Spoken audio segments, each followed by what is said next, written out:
Bismillahirrahmanirrahim. Salatu wassalamu ala rasulika ajmain. Адам эмнеге жаралды? Жашоо эмнеден турат? Аалам кандай айланат? Ата-эне ким, жубай ким, бала ким? Атыл деген ким болуш керек? Мамлекет кандай түзүлөт? Саясат кандай жүргүзүлүш керек? Мунун баары тиричилик. Суроолор көп, жообу да арбын. Кимдики туура, кантсе болот? Түшүнүк пикирден башталат. Чогуу пикирлешели. Акыл калчап көрөлү.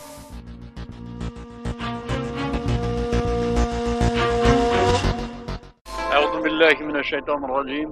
Bismillahirrahmanirrahim. Salatu vesselamu ala rasulika ashabika ecmaîn. Amma ba'd. Assalamu aleykum ve rahmetullahi ve berekatuh.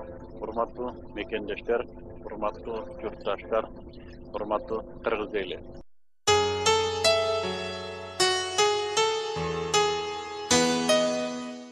Мен атым Нурля, Бишкек шаарында турам. Мен биринчиден сизди Кыргызстандын ушу мыкты жигиттеринин бири деп эсептейм. Сизге берер суроом моундай да. Ушу 11-апрелде боло турган митингге сиздин көз карашыңыз кандай? Туурабы, туура эмеспи деп. Мен сизден биринчи билейин. Сиздин көз карашыңыз кандай? Менин көз карашым албетте туура эмес деп эсептейм. Анткени себеби мурун 15 жыл мурун Акаев иштеп турган убакта элдин баардыгы каякта эле жолдош Акаевич деп эле алдын ала жүгүрүп учурашып жүрүштебесе дузук болуп элдин баардыгы эчтеке сүйлөй алчу эмес. Азыр эми Бакиев болгондон бери заман өзгөрүлүп кичине алдыга Кыргызстан жылгандан бери бул элди баардык эмеден калтырып митинг кыла берген туура эмес деп ойлойм. Эми башкача бизде мүмкүнчүлүк жок экен деп атат да. Демократ вакилдер айтып атпайбы? Бул демократиянын шааны деп атат. Митинг кылбаса болбойт деп атат. Биз да мынтип карап көрө турган болсок, албетте митинг демократиянын негизги куралдарынын бири экен. Муну мен демократмын деген, бирок өзүнүн күнүмдүк турмуш үчүн кыжалат болгон демократтар деле айтып атат, ушу митингдер бизди тажат деп айткандары бар. А мен айтып атам, анда митингдерди токтотуп эле койбойсуңарбы, мораторий жарыялап койбойсуңарбы эгер кыжалат болуп атсаңар десем, анда демократия бузулат да дейт. А мен айтып атам, ушундай демократия керек силерге. Ушу силерди кыжалат кылып, кыйнап жүргөн демократия керек анда силерге деп мен сурап атам да. Сиз кандай дейсиз буга? Бул азыркы митинг просто бири-бирин көрө албастык, кызмат талашуу эмес гана болуп атпайбы?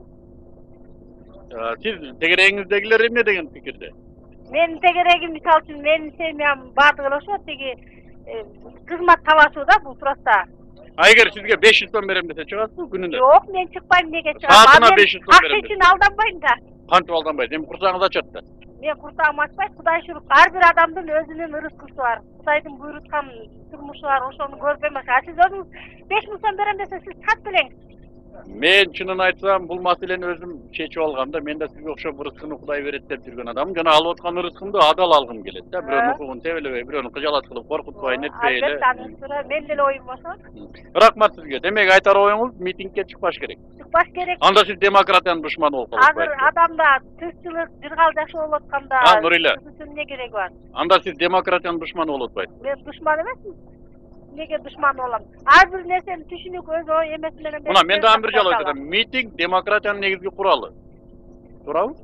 Анан сиз ага каршы болсоңуз демократияга каршы болгон болуп атпайсызбы? Бул азыркы митинг деген бул жанагы түшүнүксүз Текебаев эмелер чыгарып атат да, бийлик талашуу, бул Бакиевди алуу, андан башка эч кандай пайда жок. Азыр эмне жаз жарыш деген болуп калды. Алдыда келечекте турмушты ойлонуп, келечекте кандай эме түзүш керек, ошол эле проблема. Мен жаратканга жалбарып ыраазылыгымды билдирем. Биздин элде мына ушундай акыл калчы ала турган адамдар Кудайга шүгүр күндөн күнгө көбөйүүдө. Мен бул аялдын митингге каршы болуп аткандыгы үчүн айтып аткан жокмун. Бул эжекебиздин айтып аткан сөзүндө үрөн туру да. Тынчтык деген нерсе турат. Мен өткөндө да айттым, мына эгер оппозиция ушундай эле эл боло турган болсо, элди кыжалат кылып, элди көтөрүп чыгуу оңой нерсе. Азыр ачып отурган бир катмарга бир аз эле тыйын четин көрсөтсө чыга берет. Буну өткөн кеткен шайлоолор мунагы 2 жылдын ичинде 2,5 миңден ашык митинг пикеттер болду дейт. Ошолордун баары далилдет. Акча берсең чыга берет. Бунун үчүн атайын профессионалдаштырган топтор да пайда болду. Менде 50 катын бар, менде 40 киши бар. Ар бирине мынчадан берсең мындай жерге апарып берем дегендер бар. Транспорту бар, сотовый телефондор мындай топтор пайда болгонун эч кимге жашырмайм. Демек ушуларды колдонуу менен бийликке басым жасоо менимче бул оппозицияны эл алдында бир аз басынтып аткандай да. Мен айтып атам, эгер оппозиция ушундай эле күчтүү болсо, эрктүү болсо, түздөн түз бийлик менен диалогго отуруп жеңсинчи. Биз ошо оппозицияны колдойлук.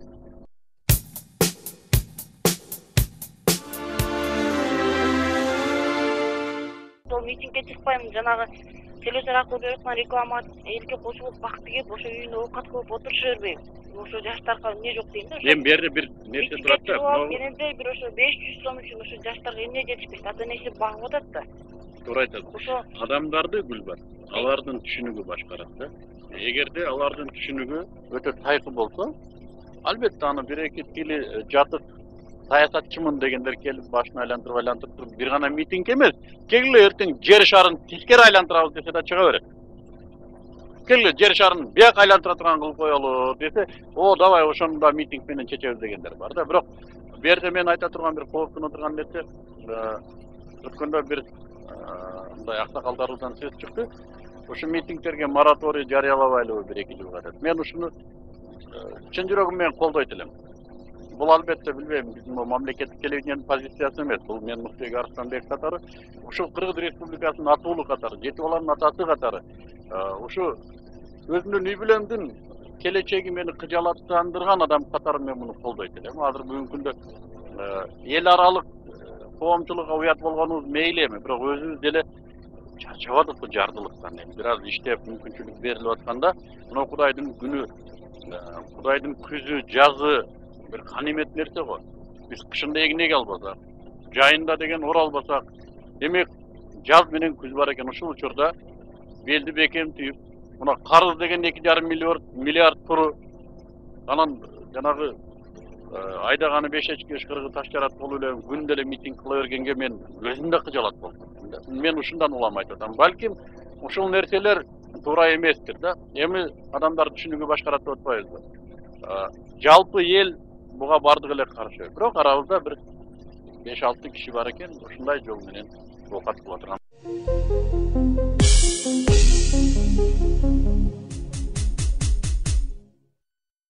Анан муну өзүмдүн пикиримди айтайын дегем. Атыңыз ким? Менин атым Роза. Роза.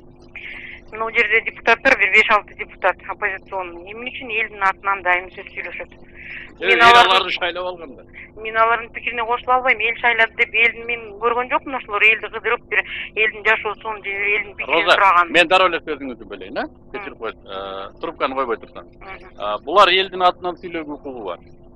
Себеби буларды мына демократия деген система буларга элдин атынан сүйлөө мүмкүнчүлүгүн берген да. Элдин атынан сүйлөөгө, бирок элдин атынан сүйлөө деген ар дайым эле эл каалаган нерсени сүйлөө деген эмес. Булар өздөрү каалаган нерсени сүйлөшү мүмкүн, бирок элдин атынан сүйлөө укугу бар булардын, мандаты бар. Ал эми ал элдин мандатты кантип алды десе, арак менен алышы мүмкүн, акча менен алышы мүмкүн.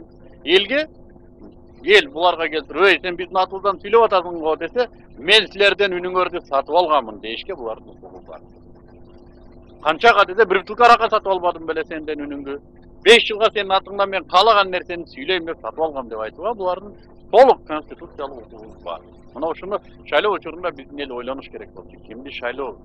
Жана ким биз каалаган нерсени сүйлөйт, биздин үнүбүздү алып алып, өзү каалаган нерсени эмес деп шайлаган эл ойлонуш керек болчу да. Эми биздин эл жана окугандан тажабаган эл го. Шайлоо балакети дагы бир 50 жыл үйрөнөт окшойбуз да. Шайлоодон шайлоого эле бутубуз сынып келатат, шайлоодон шайлоого эле ошо алданып келаткан. Демократия деп эле мисалы трибунадан туруп алып Текебаевчилап өлдү, анан эмне балекет иш болду, анан баланча болду деген кайсы өлкөдө президентти ошентип мазактаганга жол берилет. Мына демократия жок деп коюшат. Ар бир эле өлкөдө мындайга мүмкүнчүлүк берилет. Демократиялык өлкөлөрдө сөз эркиндиги деген бар. Каалаганыңды сүйлөй бер деген нерсе да бул. Демократия деген сөз каалаганыңды сүйлөй бер. Мына азыр деле сиз каалагандай сүйлөөгө укугуңуз бар. Бирок маселе башкада. Башка өлкөлөрдө демократияны бир аз туура түшүнөт. Биздегилер демократияны түшүнө элек алат. Демократия десе, билбейм булардын түшүнүгү кандай экен. Өздөрүнө ыңгайлуу болсо бул демократия, ыңгайсыз болсо демократия эмес деп түшүнөт биздегилер. Чыныгы демократия али Кудай сактасын, бизге али келелек ал нерсе. Ал келгенде булар такыр башкача болуп калат. Андайдан Кудай сактасын деп атат да. Бүгүнкү күндө бир аз жапайыраак нерселер, бирок булар тарбияга келе турган эле нерселер. Эгерде эл албетте бир аз мындай кадалуураак болсо да, эгер эл bir ilgerden gelecek bir düşünük var. Har bir el özünün biylигине татыктуу. Эгерде биз ушу сөздү мындай парафразировать эте турган болсок, биздин оппозициябыз деле биз кандай болсок ошондой болот да. Эгерде биз даанышман, акылдуу эл боло турган болсок, оппозициябыз да бираз ошондой болуш керек эле. Же биз аларды ошондой тарбиялашыбыз керек элди. Ой, болду эми сен бирок эле оппозиция деп ушинтип аласың дегенге элдин дагы бираз мындай кайрат болуш керек да.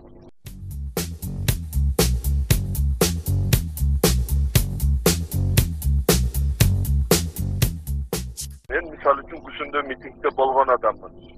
Мен неге бардым? Сиз айтып аткан сиз жанагынча 100 миң деген чыккан кишини басмырлабаңыз радиодон. Акча үчүн бара берет деп. Мен бир тиын албаган кишимин. Жакшы мелүү. Идея үчүн бардым. Мен идея үчүн бардым. Мен Курмек Салишти сайлаганбыз. Жанагы сөз үчүн. Конституцияны өзгөртөм. КТРди элдик кылам. Ой, болгон жок да, Мыктыбек ажы, Кудай астында турабыз, болгон жок да, кантип барбайсың? Мен сизге бир суроо берейин. Сиз нервиштетпеңиз, нервиңиз аягыңыз алып үйлөнгөнгө керектүү нерсе, Кудай айталы экинчи нерв бербейт сизге. Мен сизге бир суроо берейин, Маке. Сиз үйлөнгөнсүз, бала бакыраңыз бар да, туурабы? Эмес, барыбыз да барды бала. Siz үйлөнгөндөн кийин, нике учурунда аялыңызга убада бергенсиз да. Мен сени эч нерседен кем кылбайм. Эч нерседен мындай бирөөгө мүнкүрөтпөйм. Бирөөгө жалдыратпайм. Жана сени мен өзүм гана карайм, коргойм деп никеде сөз берет, туурабы? Эми сиз бир 2-3 айда үй бүлөңүздү уюштура албай калсаңыз, 2-3 айда же бир 2 жылда ар түрдүү нерсе болуп, үй бүлөңүздү уюштура албай калсаңыз, аялыңыз сен убадаңда турган жоксуң деп кетип калса не кыласыз? Мыктыбек ажы, сиз сөздү аркага жака буруп сүйлөп атканыңызды түшүнүп атам да. Мен туюмуштуу адаммын.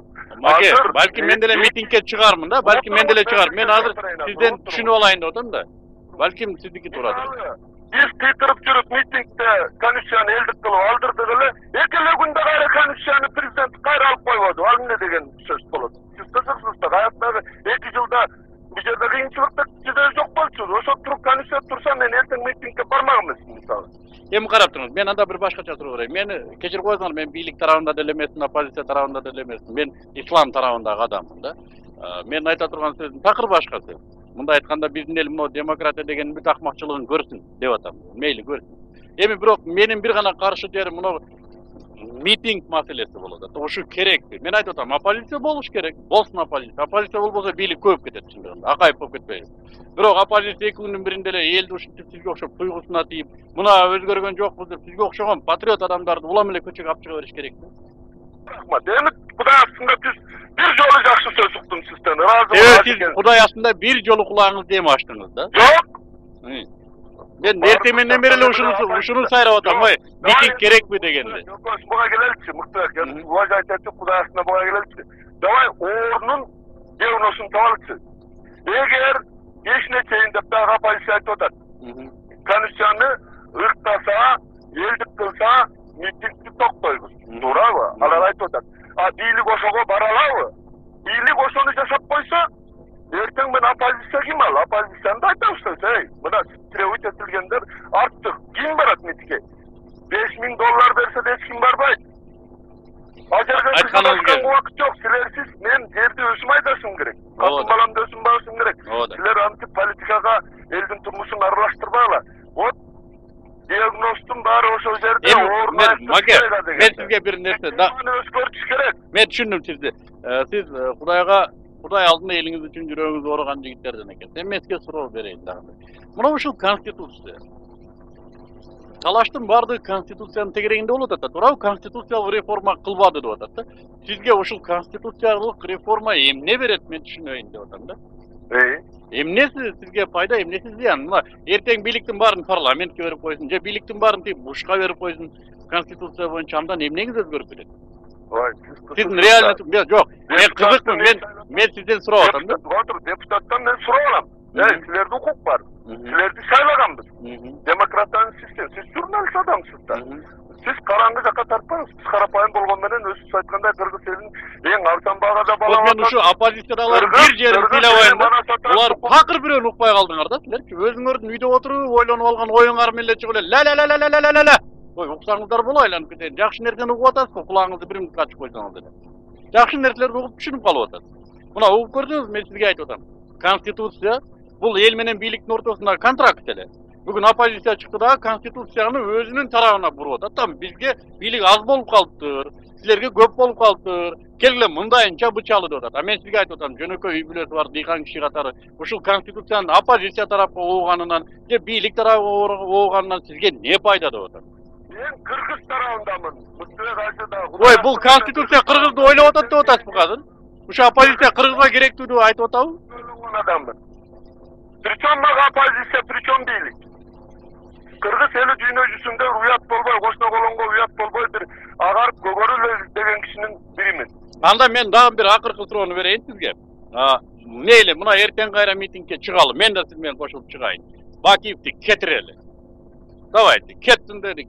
Bir ay açıkçılık жарыялап, жарымыз кырылып, акыры Бакиев кетти.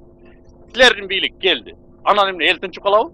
Бешинде чечилбесе койсун чыгалы. Чыгалы, анан Бакиевди кетирели, анан элтин чукалабы? Бакиев кеткенине каршымын мен. Анан эмне чыгып атасың? Акаевди кетирип жүрүп атабызбы? Анда эмнеге? Качсаң дөңгөккө мен Кыргыздын макаллатабына 100% кошулам. Кыргыздын идеологиясы Кыргыздын макаллатабында. Айланып кетейин. Мен радио угуучум, мекендешим, акем. Мен суроомду түшүнчү айланайын. Дагы бир жарым секундага кулагың аччы. Митингге чыгуунун максаты эмне эгерде Бакиевди кеттин деп өсөңөр? Сиз кызыксызсыз, митингге ушу президент кетсин деп чыгабы. Түшүнүүңүздүн астыгын бүт Кыргызстанга угуп атасыз. Анда сиз Бакиев иштей берсин. Ой, муну митинг Бакиевди шайлаганбыз. Комиссияны өскөртөм деген үчүн шайлаганбыз. Өскөртсүн, комиссияны иштей берсин. Макул анда. Сизге рахмат. Анда сиз акыркы кабарлардан бир аз артта окшойсуз. Мен артта калдымбы, ким билет. Бул оппозиция айтып атпайбы? Конституционная передача власти деп. Бизге 11-нде бийликти өткөрүп берсин деген сөз, Бакиев кетсин деген сөз. Мен ушундай түшүнөм да. Мен ошондон улам сурап атам. Мейли, кетирели. Анан эртеси күнү жаңы бийлик келсин. Анан эмне кылабыз? Отуруп калмак беле. Кийинкилер деле оппозиция чыгат да, бирок кийинки оппозиция 6 айдан кийин чыгат. Анан кийин 3 айдан кийин. Ошентип отуруп анан бийликке ар бир айыл кезек менен келип турабызбы күн сайын. Бүгүн мына бегабаттыктар келди, эми эртең мейли тиги баркылыктар келсин деп турабыз. Же кандай кылабыз? Ушу да мен айтып аткан маселе.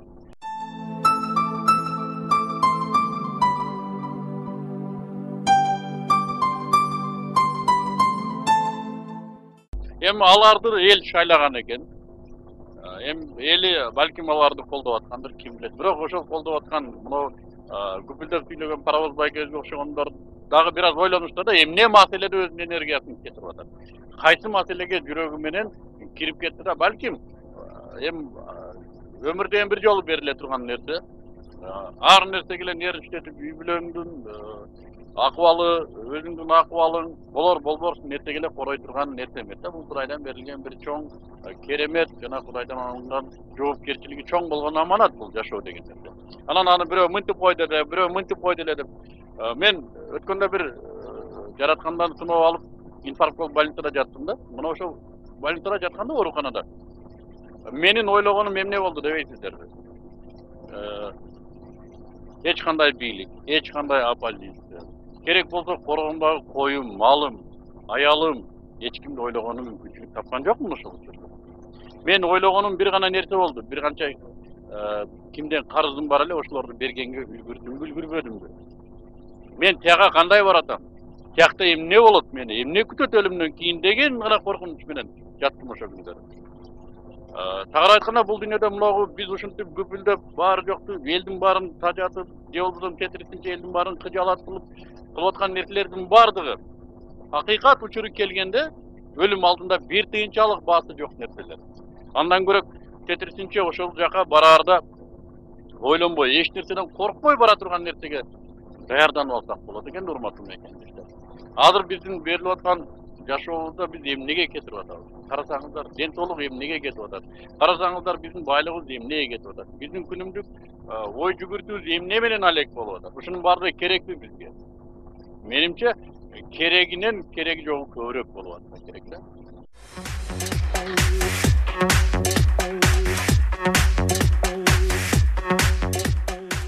Булардын максаты конституцияны өзгөртүү эмес, бийликке жетүү, Бакиевди кулатуу. Ал эми реформалар буршултоо. ушундай саясий оюндар менен Кыргызстанды жок кылып албайлы деп ойлойм да. Эмне үчүн ушул эл бузарларды Кудай жазалабайт? Буну эми Кудайдын алдына барганда бере турган суроо экен да. Жок, сиз өзү миң кылса дагы ажы болгондон кийин туура түшүнөсүз. Ушундай адамдарды Кудай жазалаш керек да. Ким билет, балким жазалай турган учур алдыда да Омар Аксакал. Муну туура түшүнүш керек. Муногу эгерде бул эле жашоодо жазаны алып кала турган болсо анда Гитлерди 50 миллион жолу өлтүрүш керек болду. Сталинди 17 миллион жолу өлтүрүш керек болду. Өлтүргөндө да мисалы үчүн Гитлерди 50 миллион адам кандай өлгөн болсо, ар биринин өлүмүнө жараша өлтүрүш керек эле да. Канчадыр миллион жолу аны күйдүрүш керек эле, канчадыр миллион жолу аны атыш керек эле да. Ал мүмкүн эмес, жашоо бир эле, Гитлердин өмүрү бирөө эле. Демек, учур келет Омарова. Мына ошончолук миллион адамдын тарткан азабын тарта турган абсолюттук тең салмактуулук учур бизде кыямат соту деп аталат. Буга ишенгендерди имандуу деп. Биз билебиз, эгер туура эмес кылып аткан болсо биз да жаза тартабыз. Алар туура эмес кылып аткан болсо алар да жаза тартат. Бирок кээ бир нерселерде Кудай Таалам бул жашоодо деле жазасын берген учурлар бар. Кээ бир аша чаап, башкалардын укугун тебелеп, башкалардын башын айлантырып, башкаларга зулумдук кылып, туура жолдон адаштырып, туура эмес жолго салып, баягындай өзүнүн энергиясы менен, чын дил менен жүрүп, элим, жерим дегендердин энергиясын башын айлантырып, ак жүрөктүүлүгүнөн пайдаланып аларды өз кызыкчылыгына иштеткендердин кээ бирөөлөрүнө жазасын бул жашоодо деле берет. Бирок ал жазаны биз жаза деп түшүндүкпү, же түшүнбөдүкпү? Кээ ошондой. Кээ бирлер баласыз өтүшү мүмкүн. Кээ бирлер башы намазга тийбей атеист бойдон өлүп кетиши мүмкүн. Алар тозок. Bundan ötken жаза барбы? Атеист болуп жашап өтүүдөн өткен жаза жок бул жашоодо. Себеби биз имандуулар эки жашоону көздөйбүз. Бул жашообузду уюштурганды жана биз келечекте жашоону элестетүү менен, келечекте бейишке чыксам экен деген менен. Ал эми бул шоркелде байкуштар, атеист дегендер эми кетип коюштар. Бул эле жашоо менен жашап өтөт да. Алар келечекке ишенбейт. Өлдүм болду, топурак болдум дейт. Мындан өткөн чектелүү акылга, мындан өткөн өтө мынагу бир кандай десем, жашоонун уюштуруу жагынан өтө бир мындай бакытсыздыкка жеткен жаза барбы? Бул биринчиси. Экинчиси, жаза сөзсүз эле адамдарды зулумдук алып баргандын өзүнө көрүнө бербейт. Балким келечекте бала чакасына көрүнөт. Балким келечек урпактарда. Мына ошондуктан бизде исламда айтат, эң негизгиси кылып аткан аракеттин бардыгы Кудай көрүп турат деп айткан нерсе. Даже мына алып аткан напас демибиздин ар бир алып аткан демибизге жооп берерибизди билебиз. Мына азыр мен бир секунданын ичинде эки жолу деп дем алган болсом, ушул демиме да жооп бере аламмы деп коркобуз. Ушул дем алып аткан учурда мен туура нерсени ойлонуп аттымбы же туура эмес нерсени ойлонуп аттымбы деп. Кылып аткан иштерди айтпаңыздар, жеп аткан тамак жөнүндө жооп берүү өтө оор. Эми бул жашоодо биз көбүнчө ушу ойлойбуз, ушул жашоо адилеттүү деп. Бул жашоо адилеттүү эмес, бул жашоо сыноо деп эсептелет. Адилеттүүлүк заманы келечек жашоодо болот, кыяматта болот. Адилеттүү сот, жакшылар бияка өтөт, жамандар бияка өтөт. Жакшылар бейишке кетире, жамандар тозокко кетире. Андай сот бул жашоодо болушу мүмкүн эмес. Балким кимдир бирөө жыргап, сайрандап өтүп кетер. Балким кимдир бирөө ушу кандай десем, сөйлөп мындай бир сойлоп жүрүп өтөр. Балким. Бирок бул деген сөз адилет жок деген эмес. Бул ушул берилген тагдырга моюн сунуу менен жана өзүңдүн алдыңа коюлган тапшырманы сени жараткан жаратуучуң айткан эреже менен жашап өтүү менен гана адам өзгөчөлөнөт. Адамдар эки тайпага бөлүнөт. Ишенгендер жана ишенбегендер. Ишенгендер менен ишенбегендердин айырмасы эмне дедиңиз? Кудайга ишенбегендер жашоосун өзү калагандай уюштурат. Кааласа митингге чыгат. Кааласа переворот кылат, кааласа революция кылат, кааласа кошунасын өлтүрөт, кааласа сойкулук кылат, кааласа сүйлөйт, кааласа иши кылып койчу, билгенин билгендей уюштурат. Акылы жетишинче, сезимине ылайык келишинче. Ал эми ишенгендер эмне десе, алар колунан келип турса да, ошол иши өзүнө пайда келерине көзү жетип турса дагы, алар эрежесин карайт. Тагыраак айтканда, жараткан ушул маселени эмне деп айтты? Митингге чык дедиби? Анда чыгабыз. Чыкпа дедиби? Анда аты битиңде чыкпайбыз. Бийликке көтөрүлүш кыл дедиби? Анда кылабыз. Көтөрүлүш кылба дедиби? Замбиректен аттан да кылбайбыз. Биздин жашообуз имандуулардын жашоосу ушун менен айырмаланат. Демек мен айтат элем, мына ушу бийлик системаларына шайлоодо, жогорку кеңешке шайлоодо, айылдык кеңештерге шайлоого мына ошо Кудайдын эрежесин алдына койгон адамдарды шайлаш керек. Аларга түшүндүрүү оңоyраак болмок. Эй баланчы, сен Кудайдан корк. Эртең тияка барганда мен сени Кудай алдында жакалайм. Менин бакытсыздыгыма сен күнөөкөрсүң десең, ал ойлонот эле, Кудайдан коркпот эле. Азыр сиздер ошол жерге чыгып туруп коркуп көрүңүздөр. Кудай сактасын эгер сакалыңыздар болсо. Террорист деп туруп ким билет эмне кыларын. Ансыз деле мына көрбөйсүздөр, биздин динибиз ушунчалык жаман көрсөткөн аракет кылып атат. Биз кетирисинче элди мындай бир туура жашоого келе тынчыраак бололу, калабыз дегеле, тигини кылалы, буну кылалы десек, кетирисинче ар түрдүү жана болбогон көп катымдуулук, хиджаб деген маселелер менен биздин динди жаман көрсөтөт. Эми бул албетте элдин өзүнүн карамагындагы маселе. Эл түшүнгүсү келсе көп нерсени түшүнүп алат. Менимче мен жана бир сөз айтып кеттим, ушул оюмда турат. Мына бизде бүгүнкү күндө Кыргызстанды кайрадан коммунисттик доорго кайтайлыбы десе, менимче кыргызстандыктар көп кайтып келбеди. Дээрлик көзү ал жашоодогу турсагыбыз ток колбаса 20 тыйын, ливерный яблочный вино 1,15 тыйын болгонуна карабай туруп ал жашоодо маңкурттук, кудайсыздык системаны көрүп калгандыгыбыздан биз ал жашоого ачка болсок да кайтпайбыз деп айтабыз. Эми бүгүнкү күндө биз башка бир системада жашоо үчүн муногу демократияны бардык жагын көрүшүбүз керек болуп калды. Бүт акмакчылык жагын жетишпеген. Бүгүн көрсөк ушул.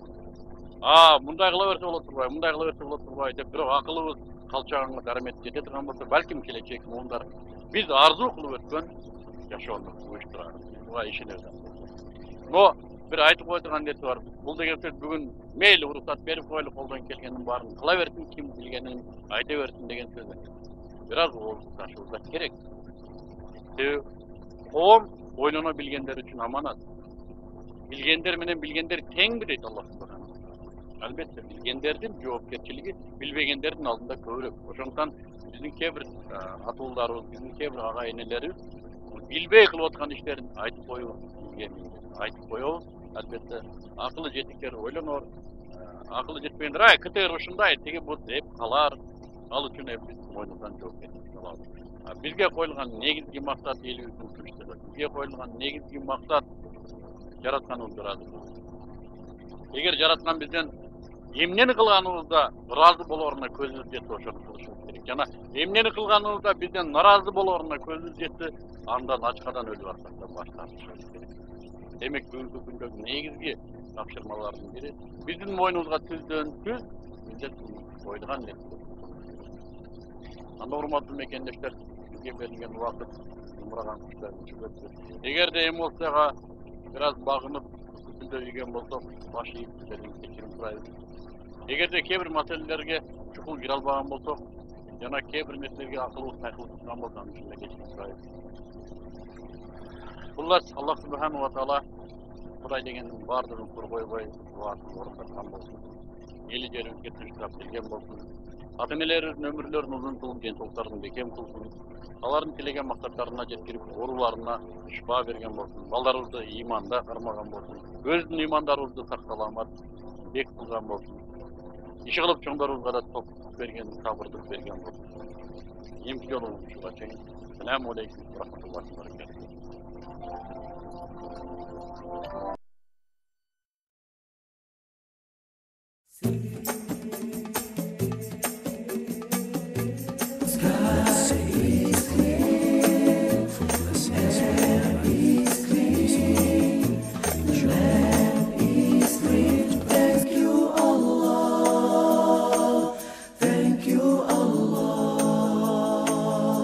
Адам эмнеге жаралды?